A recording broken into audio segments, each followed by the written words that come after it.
예수님 속히 치유해 주시고 회복시켜 주옵소서. 아직도 남아있는 코로나 바이러스를 사멸시켜 주시어 믿는 자들, 주님의 자녀들의 예배와 믿음 생활이 회복되고 온 나라 경제와 저희들의 삶 또한 정상적으로 돌아오게 하옵소서. 사랑의 하나님, 오늘도 말씀 전하신 목사님 성령의 능력을 함께 하시고 주님 주시는 말씀을 선포하실 때 성령의 놀라운 역사가 일어나게 하시고 말씀 받는 저희들 감은 눈을 떠서 주님을 만나고 먹은 귀를 열어 주님의 음성을 듣고 위로받게 하옵소서. 예배를 위해 수고하신 손길도 기억해 주시어 복에 복을 더하여 주옵소서. 오늘도 어린 찬양대가 찬양으로 영광을 올려드립니다. 코로나를 물리치는 돈눈의 빛나는 찬양이 되게 하시고 물결을 잔잔케 하는 돈눈의 아름다운 찬양이 되게 하시며 같이 하는 우리 모두가 하나 되는 화평의 기도가 되게 하옵소서. 역사보다 앞서 계시며 저희들의 삶을 다 아시고 예배하시며 저희들을 한 번도 버리신 적이 없는 예수님의 이름으로 기도드립니다. 아멘.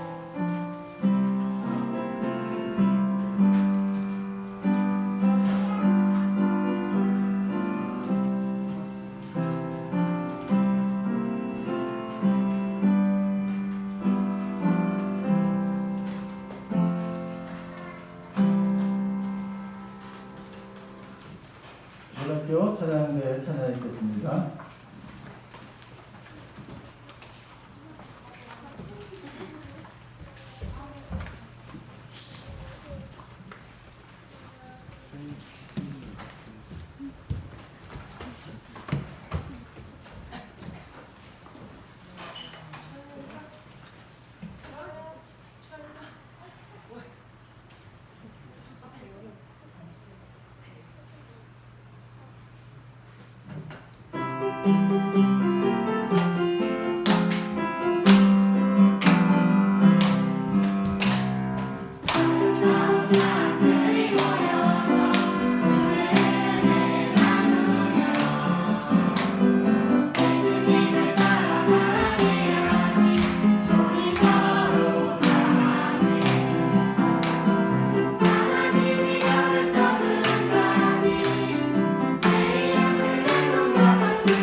지금 이 시간에는 저희들이 그때 초청해서 감사하면서 이렇게 선물 드렸었는데요. 최임원사님 이분 이용수님이 오늘 오셨어요. 그래서 잘 준비했던 선물을 지금 드리는 시간을 갖도록 하겠습니다. 이용수님 감사합니다. 우리 앞으로 나오셔도 좋고 아니시면 우리 최임원사님 전해주시고. 네, 나오셨는데 처음. 이용수님께입니다.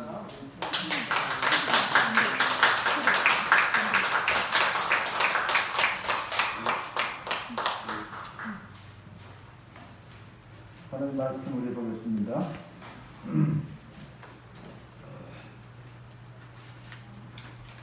구약성경 988쪽 이사야서 11장 1절에서 10절까지 말씀 보겠습니다.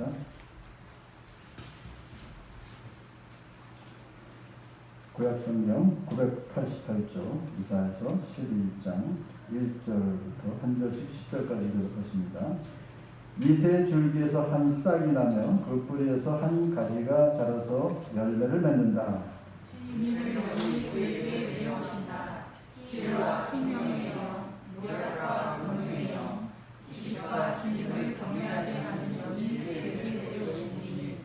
그는 주님을 경외하는 것을 즐거움으로 삼는다. 그는 눈에 보이는 대로만 재판하지 않으며 귀에 들리는 대로만 판결하지 않는다.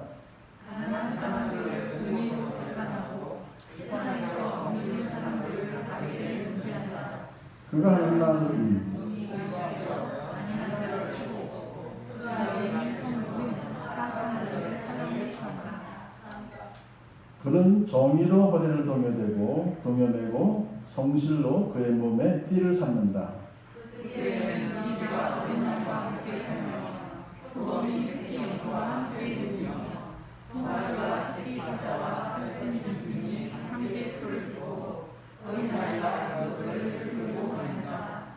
암수와 곰이 서로 벗이 되며 그것들의 새끼가 함께 눕고 사자가 소처럼 풀을 먹는다. 젊은 아이가 5살 공원 곁에서 장난하고 적게 아이가 3살에 손을 연한다.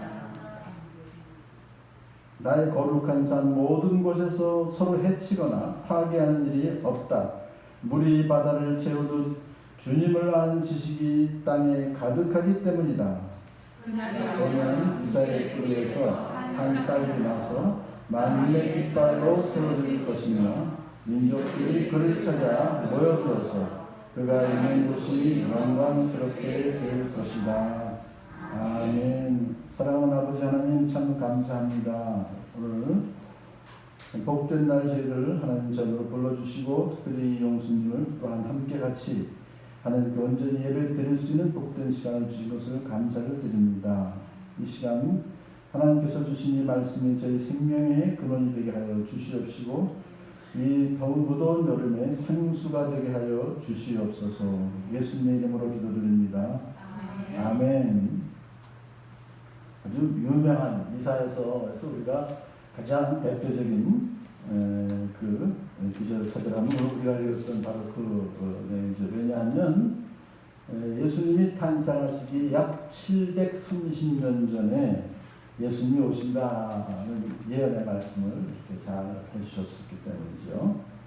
이세 줄기에서 한 싹이 난다. 이 싹은 개역 개정 성경은 순이라고 되어 있어요. 순. 그래서 우리 대학생 선교회에서 그 순 모임할 때 그 이름을 여기서 딴 것입니다.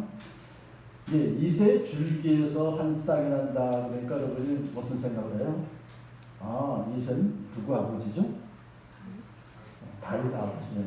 그러니까 여러분 지금 이세가 누굴까? 다윗 그러면 모르는 사람이 없죠.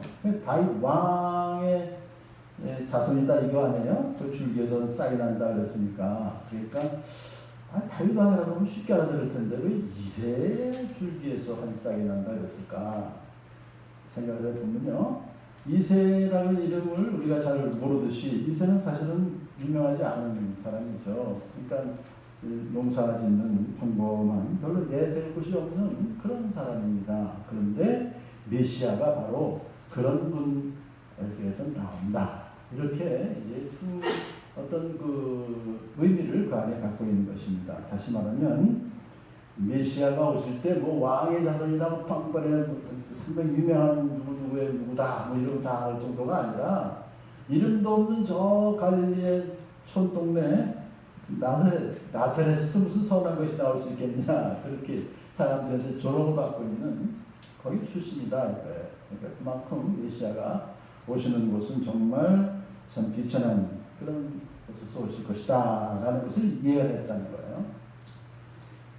또 하나 지금 이세 줄기에서 한 싹이 난다 할 때 여기 어떤 말씀이 여기에 사실은 또 내포가 되어 있냐면은 잘려진 그루터기에서 한 싹이 난다 이겁니다. 그러니까 여기서 이제 뿌리에서 한 가지가 자라서 그랬잖아요. 그러니까 뿌리에서 가지가 자란다? 그건 조그만 나무는 뭐 그럴 수 있지만 이게 좀 그래도 뭔가 큰 나무 같으면은요 뿌리에서 바로 가지가 나오나요? 한참 올라와서 큰 가지에서 또 이제 이렇게 파생이 되는 거 아니겠습니까? 그러니까 여기서 이 뿌리에서 한 가지가 자란다는 것은 어떤 의미를 가지고 있냐면은 잘려진 그루터기에서 밤나무와 상술나무에서 이제 잘릴 것이다. 그 그루터기에서 이제 새싹이 날 것이다. 6장 13절에 나와있죠. 이사야서 6장 13절에 밤나무나 상수리나무가 잘릴 때 그루터기는 남듯이, 그루터기가 남잖아요. 그런데 그 그루터기에서 싹이 난다는 거예요. 다른 사람 보기에 아유 저 나무 다 끝났구나. 왜? 밑둥까지 다 잘라버리니까요. 그런데 거기서 싹이 나서 열매를 맺는다는 거죠. 역시 이것도 그러니까 여기서 지금 이제 그루터기에서 싹이 난다는 것은 밑둥까지 잘려버린 나무, 더 이상 소망이 없어 보이는 그런 곳에서 너무너무 푸릇푸릇 새로운 싹이 순이 나와서 새로운 그런 세상이 열린다. 그런 선징을 여기서 볼 수 있습니다. 가장 어렵고 가장 절망적으로 보이는 시간에 메시아가 올 것이다. 이 지금 이사야 선지자가 주전 730년경에 예언했잖아요. 그리고 말라기 이 선지자 이후에 400년은 완전히 암흑시계. 하나님의 전혀 메시지가 없는 거예요. 예언의 말씀이 없었던. 그리고 그 당시엔 정치적으로 어떻습니까? 완전히 로마의 이스라엘이 속국이 되었죠. 그러니까 뭐 영적으로나 정치적으로나 여러 가지 면에서 아주 어두운 시기에 빛이 비치는 거예요. 이걸 지금 여기서 상징하고 있다. 여러분 마찬가지입니다. 지금 코로나가 언제 끝날지 모르고 참 중국을 보면 마음이 아파요. 왜 이렇게 우리가 들어볼 수 있는 모든 재앙은 지금 다 만나는 것 같아요. 그리고 댐이 무너지면 진짜 이런 매덕이 수준이 난다고 그러면 나라가 흔들리죠. 그런 상황 주변에 있는 나라들도 우리도 지금 마찬가지입니다. 지금 비 때문에 굉장히 비가 폭우가 쏟아지기 때문에 저쪽 남쪽에서도 그렇고 많은 피해가 생기고 있잖아요. 이런 어려운 시기에 코로나로 인한 여파는 지금 여러 곳에서 이제 또 드러나고 있습니다. 그런 어려운 삶 가운데 있을 때 우리에게 어때요? 한 싹이 난다는 것은 그런 소망을 주고, 그래서 포기하지 말고 항상 우리는 주님을 바라보는 저와 여러분들에게 축복합니다. 자, 이제 2절에서 그런 상태에서 지금 어떤 예언이 있습니까? 그 싹, 메시아죠? 메시아에게 주님의 영이 내려오신다. 그렇게 이제 선포를 하십니다. 이 구약 성경에서 주님의 영, 성령님이 내려오시는 사람에게는 특별한 임무가 주어집니다. 여러분 성막을 누가 지었죠? 성막? 부살레라는 사람이 이제 성막을 모든 책임을 다지고 자기가 예쁘게 만들고 다 했는데, 근데 부살렐에게 성령이 임하셨어요. 출애굽기 31장 1절 3절 보면 부살렐에게 하나님의 영을 채워주셔서 지혜와 총명과 지식과 온갖 기술을 갖추게 해서 성막을 지켜주셨다. 이게 구약 성경에 이제 성령께서 임하셨을 때 나타나는 특징이죠. 그러니까 여기서 지금 메시아에게도 성령께서 임하셨다는 것은 무언가 지금 그 사명을, 임무를 감당케 하시고자 하나님께서 이제 그렇게 은혜를 베풀어 주시는 거다. 그렇게 볼 수 있죠. 자, 그러면 평강의 왕으로 오신다고 그랬잖아요. 우리가 9장 지난주에 했으니까 예수님 메시아가 오셔서는 평강의 왕으로 오신다 그랬으니까 그 평강을 이렇게 지키고 만들고 하는 그런 그 하나님 나라에, 예수님의 나라, 거기에 지금 속한 모든 그 구성원들에게 평강을 주신다. 그런 사명을 감당하시기 위해서 지금 성령께서 임하셨다는 거예요. 그래서 세 가지의 그 사명을 주시는 거, 일할 수 있는 능력을 주시는 것이다. 첫째 번 주시는 사명의 능력이 뭐죠? 지혜와 총명의 영. 벌써 이미 부살렐에게 주셨죠? 지혜와 총명 주셨다고 그랬잖아요. 이것은 지혜라고 하는 것은 여기서는 외적인 통찰력입니다. 어떤 일을 하기 위해서.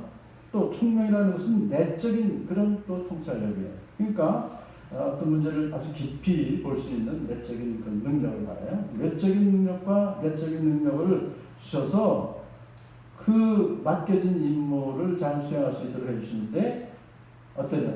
왕의 왕, 통치자. 그러니까 메시아는 통치자로서의 사명을 감당해야 되는데 그것을 잘 할 수 있도록 지혜와 총명의 영을 주셨다. 하나님께서 지혜 총명도 주신 분이 누구죠?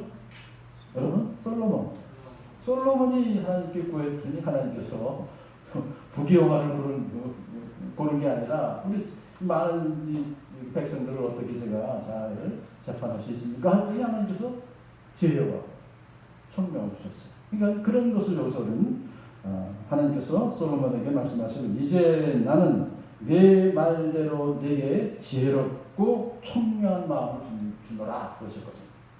그래서 얼마나 지혜로운 마음이 됐습니까? 그러니까 이 메시아로서 하실 가장 중요한 일은 이렇게 지혜와 총명으로 백성들을 올바로 다스리는 거예요. 자, 그런 것을 첫 번째 주시는 것이고 두 번째 주시는 것이 무엇입니까? 모략과 권능의 영. 그렇죠. 모략 그러면 여러분 마음이 어때요? 좀 뭔가 모략 그러면 나쁜 이미지가 있을 수 있습니다. 여기서 말하는 모략은요, 이 작전을 잘 짜는 거예요. 전략과 전술을 잘 짜는 그런 이제 군대 사령관으로서 그래야지 적군을 대하면서 이길 수 있잖아요. 그러니까 여기서 말하는 이 모략이라는 것은 군사 용어인데 잘 계획을 세워서 뭔가 이루려고 하는 그런 모략이 필요하고 그것만 필요한 것이 아니라 이제는 재능의 영까지 필요한 거예요. 군대를 이끌고 나가서 싸울 때 용기 있고 또 능력도 있는 그런 것을 같이 갖춰야 어떻습니까? 왕은 자기 백성을 보호해야 될 거 아니에요. 모든 외부의 어떤 공격으로부터 보호해주고 그리고 이길 수 있도록 그렇게 해줘야 되잖아요. 세 번째로 필요한 것이 뭡니까? 지식과 주님을 경외하는 영을 받는다 그랬어요. 지식. 자, 이 지식이라는 것은 여기서 그러니까 이 그냥 머릿속에 그냥 지적으로만 아는 것으로 끝나는 것이 아니라 진리를 잘 터득하고 그 터득한 진리를 삶에서 잘 적응하는 능력을 말해요. 그러니까 여기서 다 이제 성령께서 주신 능력이니까 그러니까 지식의 능력을 주면 자기가 삶에서 진리를 잘 적용하면서 살아가는 그런 지혜로운 사람이 될 수 있다. 그러니까 이 지식을 그래서 주는 목적은 뭐냐면요, 하나님을 더욱더 잘 경외하도록 하는 지식입니다. 여기서 주시는 지식의 그 목적은. 그래서 주님을 경외하는 영을 주신다 그랬어요. 그러니까 참 이 주님을 경외한다는 것은 뭐죠? 순종하는 것이고 진정으로 충성하는 것이고 주님께 그리고 주님을 경배하는 거 아니겠습니까? 그런 삶을 살아가는 거 아니겠습니까? 그런 게 스스로 자기의 노력으로 하는 것이 아니래요. 무엇이 뭡니까? 영으로 주신대요. 성령께서 그렇게 할 수 있도록 능력을 주신다는 거예요. 야, 그러니까 우리가 성령 충만해야 되는 게 굉장히 중요하죠? 이것도 다 주시는 거니까, 주님을 경외하는 것도. 그래서요, 이렇게 이 여러 가지 크게는 세 가지의 이제 능력을 주셨는데, 예수님께서 사역하실 때 계속해서 성령님을 의지하는 거, 여러분, 성경 사복음서 보시면서 어디서 제일 많이 나와요? 이게? 누가복음에서 제일 많이 나와요. 누가복음을 보시면은 4장부터 1절에 예수께서 이제 세례를 받으시고 오셔서 성령으로 가득하여 느닷마을에 오셨다. 그러니까 이제 세례 받으시면서 성령 충만해서 오셨다. 또 그리고 그는 성령에 이끌려서 광야로 갔었어요. 40일 동안 사탄에게 시험 받으셨을 때도 성령의 능력을 입어서 다 이기셨어요. 그리고 이제 성령의 능력을 입고 갈릴리로 돌아오셨다. 이게 다 지금 누가복음 4장에 있는 그런 내용 나중에 확인하세요. 나사렛 회당에서 처음 설교하실 때도 구약 성경 60일 이사에서 61장 1절 2절 인용하는데 그것도 역시 성령께서 임하셔서 어떻게 하게 하신다 그거예요. 처음으로 나사렛 회당에서 설교하실 때. 그러면서 주님의 영이 내게 내리신 것이다. 아주 예수님 스스로가 말씀하시는 거예요. 성령님이 다른 사람이 아닌 내게 내리셨다는 건 뭡니까? 그러니까 메시아가 메시아다 이거예요. 730년 전에 예언되었던 것이 바로 760년 전이겠네요. 나에게 임한 것이다 하시면서 그 4장 21절을 보게 되면 그 회당에 있는 그 모든 사람들한테 이사야서 61장 1절 2절이 오늘 너희가 듣는 가운데서 이루어졌다, 성취되었다. 그러니까 바로 오늘 우리가 읽었던 이 말씀은 예수님께서 이 땅에 오셔서 성령의 충만 받으시고 모든 말씀도 전하시고 그 외의 사역도 다 하셨다는 것을 입증하는 그런 말씀이 되는 것입니다. 자, 여러분, 이게 하시면서 우리가 성령 충만을 받아야 되는 것이 얼마나 중요하다는 걸 다시 한번 깨달을 수 있겠죠. 자, 이새 싹, 이새 줄기에서 한 싹, 메시아가 하나님의 영, 성령님을 받아서 이제 어떻게 사역하실 것인가 하는 거예요. 이제 그걸 다 예언한 겁니다. 또 예언한 대로 다 예수님 하셨습니다. 그래서 우리가 이걸 이사야서를 읽으면서 너무너무 감사하는 거죠. 왜? 그 오래전에 예언하신 대로 그대로 예수님께서 행하셨구나. 얼마나 참 대단한가. 근데 이렇게 하실 것이다 라고 하는 거기에 첫 번째로 3절 보시면은 그는 메시아는 주님을 경외하는 것을 즐거움으로 삼는다. 아멘. 여러분, 주님을 경외하는 것을 즐거움으로 삼는 여러분을 축복합니다. 아멘. 나는 예수님을 경외하는 것을 즐거움으로 삼습니다. 여러분, 신앙생활하는 거 힘드십니까? 아유, 힘들어. 아유, 주일날 좀 안 가고 싶은데 피곤한데 또 가야 되네. 비도 오는데 좀 집에서 좀 쉬면 좋을 텐데. 그래서 억지로 나오십니까? 아니죠. 주일이 기다려지고 예배 참석하는 것을 너무너무 지금 기다렸다가 코로나 때문에 더군다나 그런 지금 참 모이지도 말아요. 성경도 보지 말아요.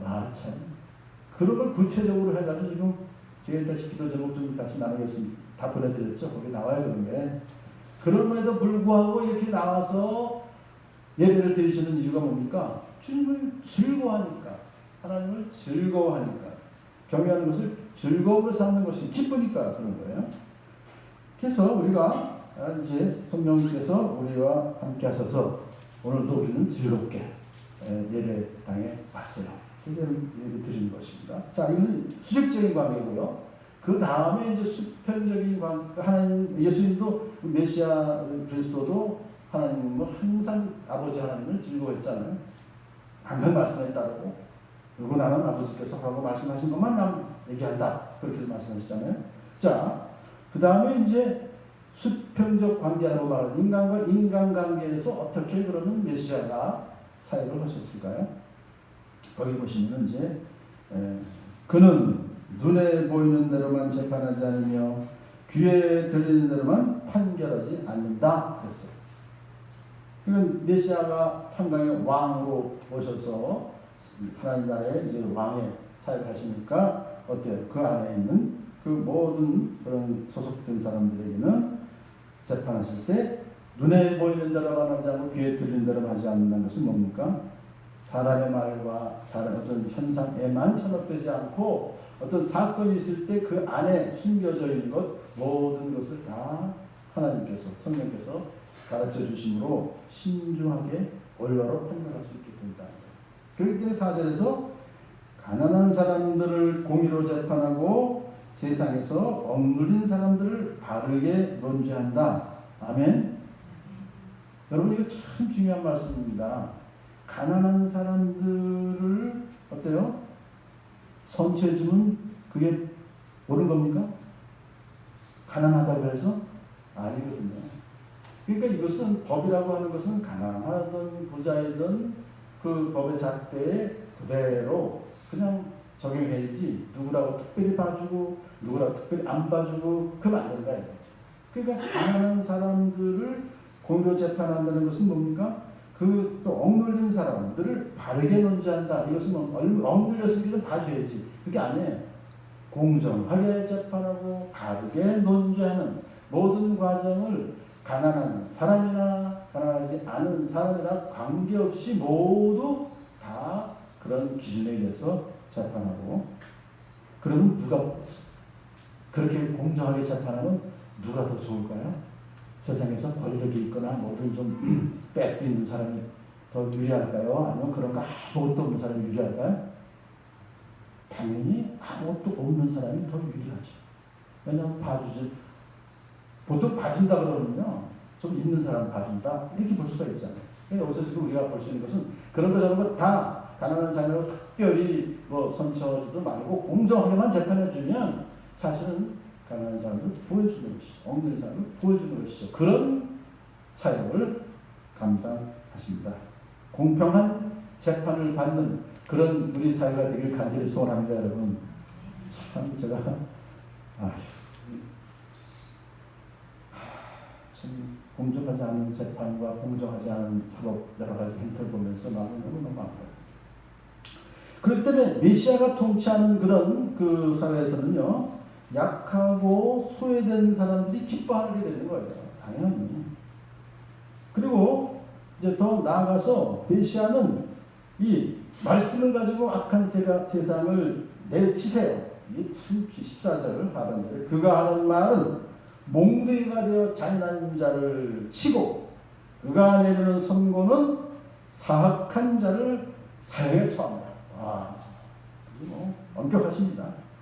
잔인한 자를 몽둥이가 돼서 치고 또 사악한 자를 사형에 처한다는 거예요. 근데 그걸 뭘로 한다고요? 뭘로 하신다고요? 말로 하신다. 하나님은 말로 세상을 창조하셨어요. 말씀으로 세상을 창조하셨기 때문에 말씀으로 또한 치리하시고. 그래서 이 여기서 말하고 있는 그 악한 자, 잔인한 자라고 하는 것은 궁극적으로 어떻습니까? 하나님을 부인하고 온갖 악행을 저지르는 자들은 이 말씀이라고 하는 것이 결국 뭐예요? 앞에서 쭉 보니까 공정한 재판을 통해서 공정한 선고를 하심으로써 그 악행을 저지르는 자에게 합당한 형벌, 사형까지도 받게 하신다. 이거예요.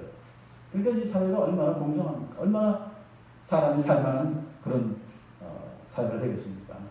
이제 또 5절 한번 같이 읽으실까요? 시작. 그는 정의로 허리를 동여 매고 성실로 그의 몸에 띠를 삼는다. 아멘. 이사야 선지자는요, 시예요, 시. 지금 그리고 여러분이 읽는 이 9절까지는 다 시예요. 원어를 보게 되면 다 시로서 이게 히브리어에 그 시의 부분 다 있잖아요. 오늘 다 맞춰서 아주 재밌게 기록되어 있는 거예요. 아주 아름답죠, 표현이. 근데 이제 10절부터는 이건 서술체예요. 또 달라요. 9절까지는 이게 시어체로 써 있습니다. 그래서 이렇게 표현이 정의로 허리를 동여매고 성실로 그의 몸에 띠를 삼다. 띠를 삼는다. 허리를 동여매다. 다 그만큼 중요하게 그렇게 존중한다 아니겠습니까? 그렇기 때문에 메시아는 모든 일을 공의대로 정의로 처리하시고 마땅히 하셔야 될 일은 성실하게 하시는 분이시다. 농땡이 안 같습니다. 그래서 그렇게 하시는 목적이 뭡니까? 더 이상 악한 자들이 발을 디딜 수 없도록 공의와 정의가 실현되는 사회를 만들어 가시는 것이다. 아멘. 여러분, 제가 처음 전제를 드렸죠. 이러한 세상이 이미 왔어요. 언제? 메시아가 오실 때. 지금으로부터 2000년 전에. 네, 이것은 지금으로부터 2730년 전에 예언된 거예요. 참 고대 옛날 얘기 좀 하고 있는 겁니다. 2730년 전에 예언되었던 메시아가 오실 것이다가 2000년 전에 실현되었어요. 이것이 이루어졌습니다. 그럼 여러분, 우리가 지금 살고 있는 사회가 그렇다면 뭐 정의로운 사회인가? 라고 반문하실 거예요.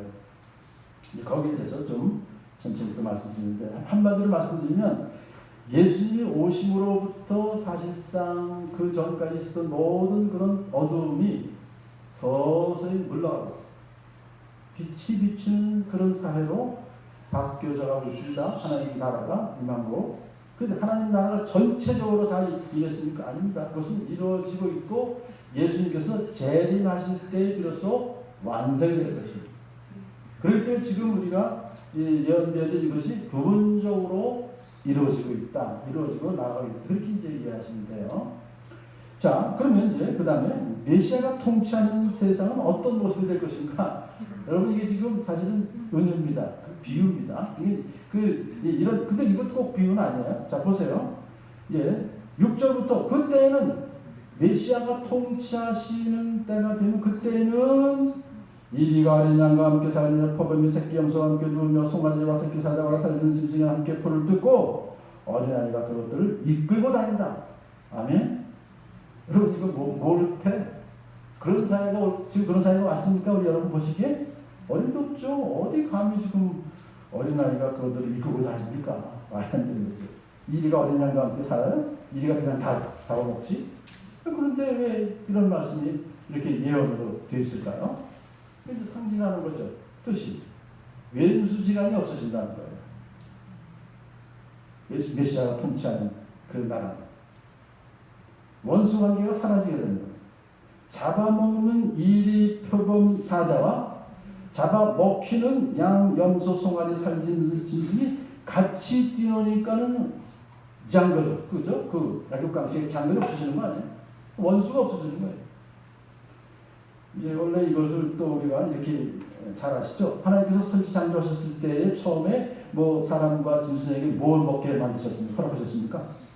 초식 동물에 우리 초식이에요. 그러니까 과일과 야채만 먹도록 처음에 디자인해 주셨어요. 근데 노아의 홍수 이후에 이제 육식도 허락해 주셨죠.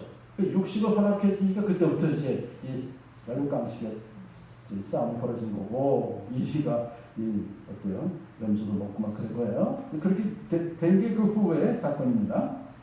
그런데 지금 결국 메시아가 통치하게 되면 짐승끼리 서로 잡아먹는 일이 없게 되는 원래 하나님께서 창조하셨던 그 에덴 동산이 다시 회복되는 것이다. 이것을 지키면서 이렇게 말하고 있습니다. 적대하던 모든 세력들이 함께 살아가는 평화와 공존의 시대가 될 것이다. 북한과 남한이 하나가 되는 평화의 공존의 시대가 될 것이다. 이건 정치적으로 얘기하는 것이고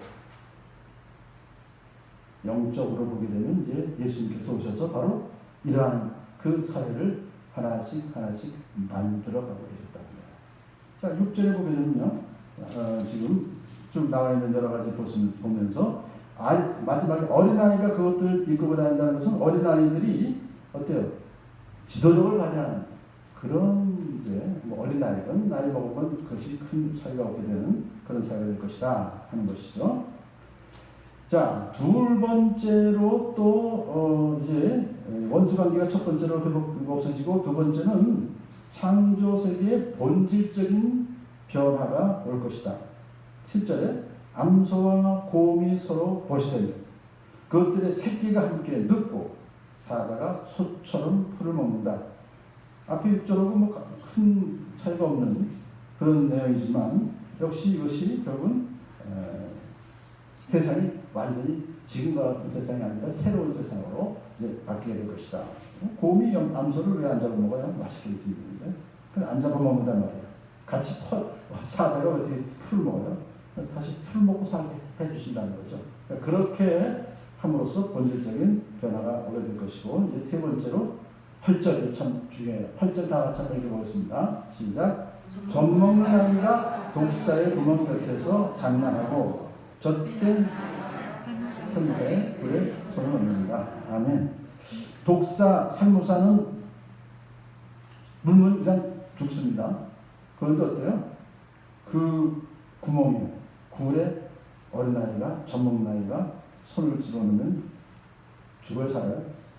죽을 수밖에 없지만 안 죽는다 이거예요. 그것은 뭡니까? 창세기 3장 15절에 여자의 후손과 뱀의 후손이 원수지간이 없어진다. 그걸 뜻합니다. 그러니까는 그런 사회가 된다는 것은 저주가 없어진다는 것입니다. 사도 자, 이런 그 7절, 8절에 6, 7, 8절이 영적으로 어떻게 이것이 실질적으로 이제 그런 동물의 세계가 아니라 인간 세계에서 원수지간이 없어지고 저주가 없어진다는 그런 것은 어떻게 이것이 적용이 됐습니까? 예수님의 12제자 중에 원수가 있었을까요? 없었을까요? 누가 원수였었어요? 세리마테. 세리는요 로마 정부의 아부해야 세리가 됐잖아요. 로마 정부에 일단은 지지했던 사람이고 열심당원 시몬은 뭐예요? 로마에게 대항해서 싸우는 사람들 아니에요. 조금만 틈만 있으면 하여튼 테러하고 막 그랬잖아요. 이게 그런 로마에게 대항하는 사람과 로마에게 아부했던 사람이 서로 어떻게 해요? 예수님의 제자가 됐어요. 열두 제자가 3년 반 동안 같이 부부에도 잘 같이 사역했어요. 그러니까 이런 것입니다. 원수지간이 없어지는 것이 바로 하나님 나라에 그 속한 하나의 예다. 저는 그래서요. 또 사도 바울이 이제 에베소 교회에서 이렇게 말했죠. 그래서 에베소서에서 그리스도는 우리의 평화이십니다. 그랬어요. 왜 평화이십니까? 그리스도께서는 유대 사람과 이방 사람이 양쪽으로 갈라져 있는 것을 하나로 만드신 분입니다. 유대인과 이방인은 절대로 이건 하나가 될 수 없는 원수지간 아니에요. 근데 그런 사람들을 어때요? 하나로 만드신 분입니다. 그분은 이 둘을 자기 안에서 하나의 새 사람으로 만들어서 평화를 이루시고 원수된 것을 십자가로 소멸하시고 이 둘을 한 몸으로 만드셔서 하나님과 화해시키셨습니다. 아멘. 저희들끼리만 화해된 게 아니라 하나님과도 화해시키신 바로 예수 그리스도. 그러니까 예수님 오셔서 바로 이런 걸 푸셨다는 거죠. 지금 우리가 읽었던 그런 사례로. 자, 그러면서 어떻게 그런 일이 가능하게 되었을까를 구절에서 이렇게 설명을 잘해요. 구절을 나의 거룩한 산 모든 곳에서 서로 해치거나 파괴하는 일이 없을 것이다. 없다. 없을 것이다. 그러니까 이제는 하나님 나라에서는 서로 해치거나 파괴하는 일이 없다. 앞에서 이게 6, 7, 8절에서 했던 거 다 그대로 반복하면서 왜냐하면 물이 바다를 채우듯 주님을 아는 지식이 땅에 가득하기 때문이다. 물이 바다를 채우듯 복음성가 잘 많이 부르셨죠?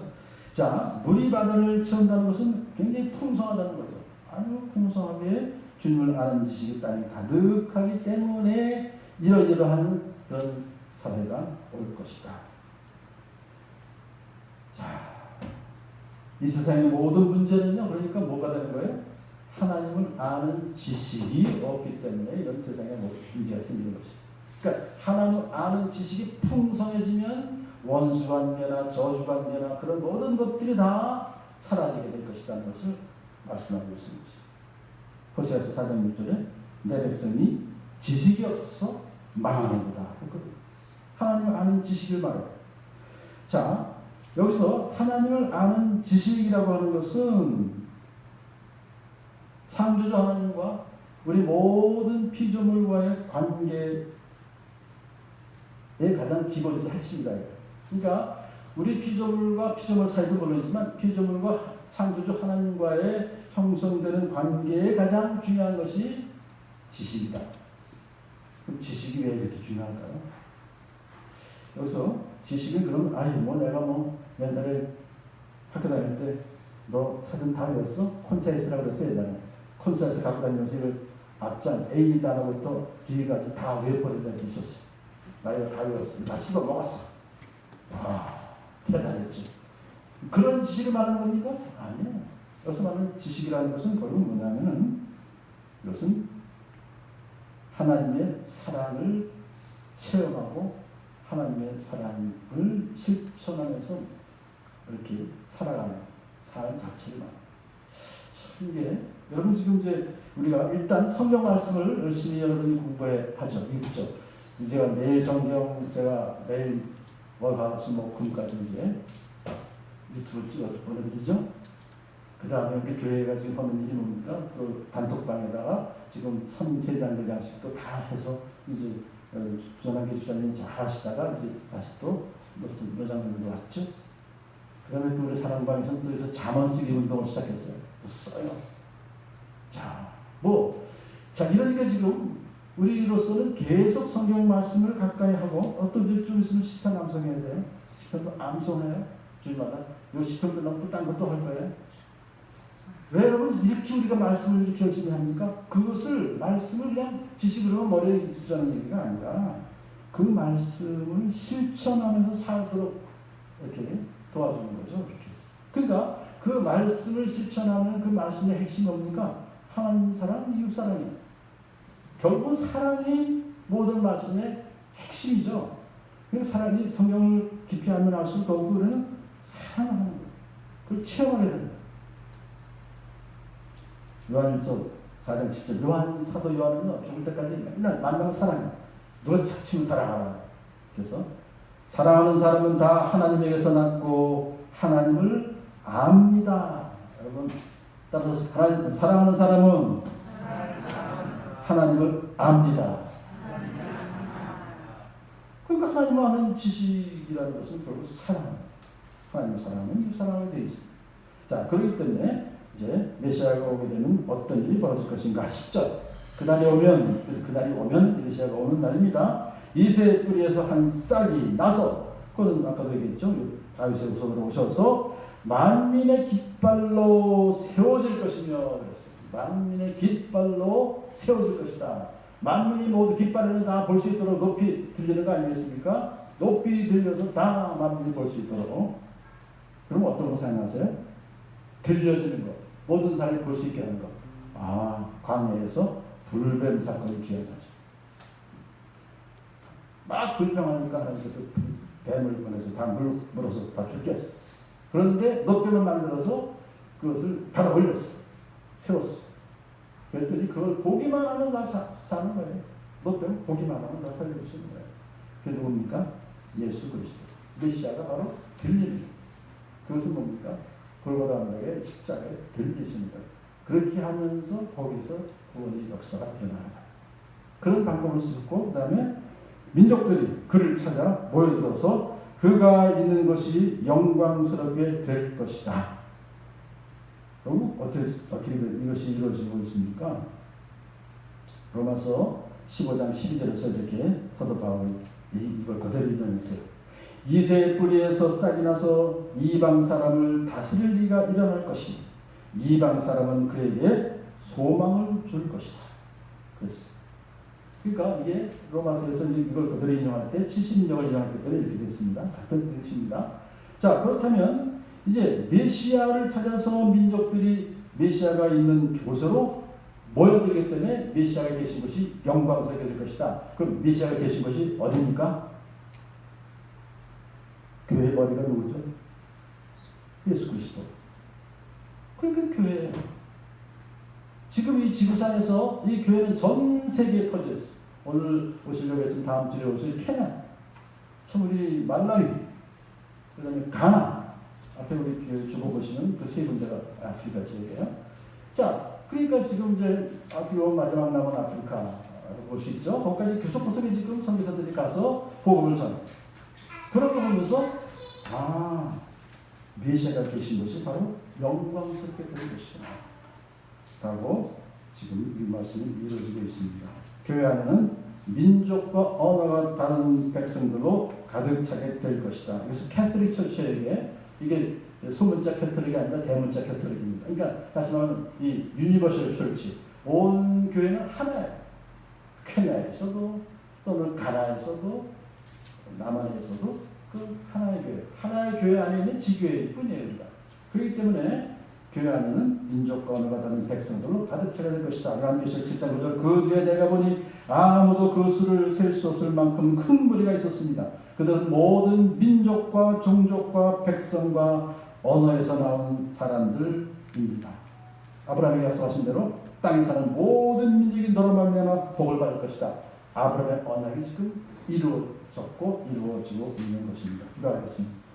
사랑하는 아버지 하나님 감사합니다. 오늘 이새 줄기에서 한 싹 메시아가 오실 것이라는 예언이 성취되었고 그리고 이것이 지금 교회 안에서 참 영광스럽게 되고 있는 것을 저희들이 바라보면서 앞으로 미래 이러한 완전한 평화의 시대가 평화의 나라가 오게 될 것을 저희들이 믿습니다. 그냥 믿음 주심을 감사하며 그러므로 어떤 어려운 일이 있었다 할지라도 이 코로나 사태가 아무리 힘들다 할지라도 넉넉히 믿음으로 이겨나가는 모든 성도들 되게 도와 주시옵소서. 예수님 이름으로 드립니다. 아멘. 416장을 전송하십니다.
제가 단톡방에 보내드린 기도 제목이 40개가 있어요.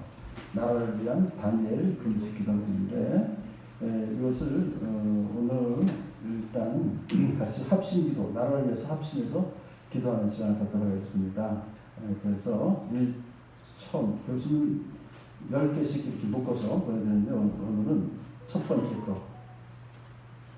첫 번째 10가지 이렇게 한번 이제 같이 우리가 한 목소리를 읽어요. 근데 기도하는 거예요. 기도가. 그래서 기도한다 생각하시고 우리가 천천히 나라를 위한 다니엘 금식 기도는 1번부터 10번까지 한번 오늘 여기까지 하겠습니다. 다 같이 1번 번호는 보지 마시고요. 그냥 천천히 쭉 10번까지 같이 읽겠습니다. 기도합니다. 주님, 대한민국을 긍휼히 여겨 주옵소서. 대한민국이 하나님의 은혜를 잊지 않고 하나님을 떠나지 않게 하소서. 하나님을 멸시하는 모든 우상 숭배와 이방신을 떠나게 하소서. 하나님을 대적하고 복음을 방해하는 모든 세력을 멸하여 주소서. 하나님을 대적하는 사악한 문화사조를 멈추게 하여 주소서. 소돔과 고모라의 패역함을에서 떠나게 하소서. 동성애와 성차별, 인권이라는 이름으로 하나님 말씀을 대적하지 않게 하소서. 탐욕과 거짓과 강포와 착취를 떠나 정의와 공의가 있는 사회가 되게 하소서. 정부가 하나님 말씀을 대적하지 않게 하소서.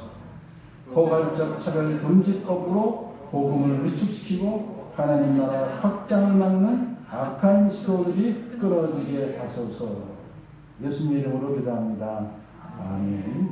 지금 나머지 또 30개가 있으십니다. 한 주간 동안 계속해서 이렇게 시간 나시는 대로 기도하시고 다음 주에 또 계속해서 함께 하겠습니다. 기도하시겠습니다. 사랑하는 아버지 하나님 감사합니다. 정말 우리가 나라를 위해서 기도해야 될 중요한 시기에 우리가 깨어서 항상 기도하는 저를 되게 도와 주시옵소서. 오늘 이렇게 귀한 예물 하나님께 올려드립니다. 기뻐 받아 주시옵시고 이 예물 쓰여지는 곳마다 우리 주 예수 그리스도의 귀한 복음이 널리 전파되게 도와 주시옵소서. 예수님의 이름으로 감사하고 기도드립니다. 아멘.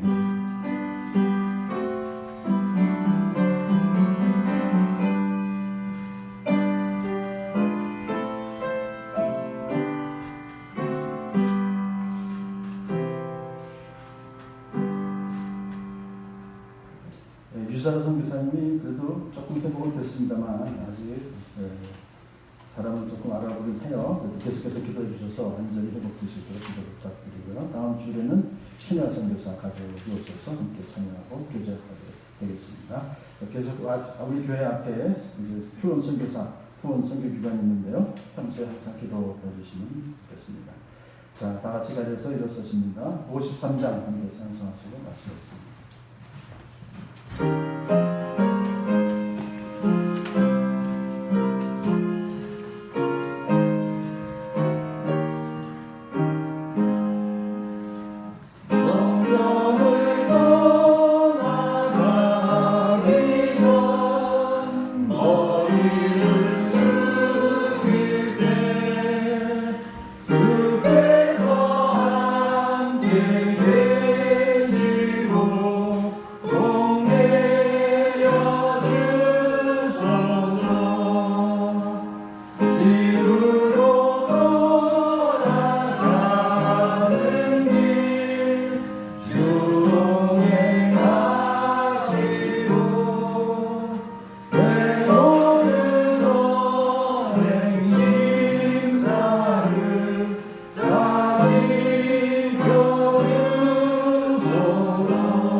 인정하면서 하십니다.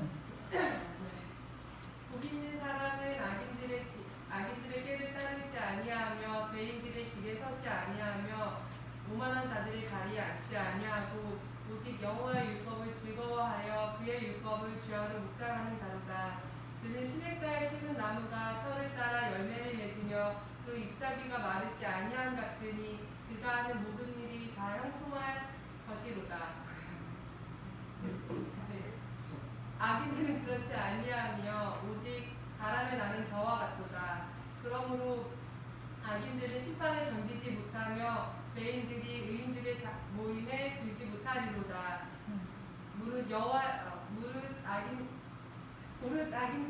의인들의 길은 여호와께서 인정하시나 악인들은 길은 망하리로다. 아멘. 잘했습니다. 이게 지금 이새 번역으로 이게 안 되니까 옛 번역으로 합니까? 아주 잘하셨습니다. 자, 기도하겠습니다. 지금은 우리 주 예수 그리스도의 구속의 은혜와 하나님 아버지의 극진하신 사랑하심과 성령님의 감동 감화 충만 교통하심이 사랑하는 모든 하나님의 자녀들 머리에 이제로부터 영원토록 함께 있을지어다. 아멘.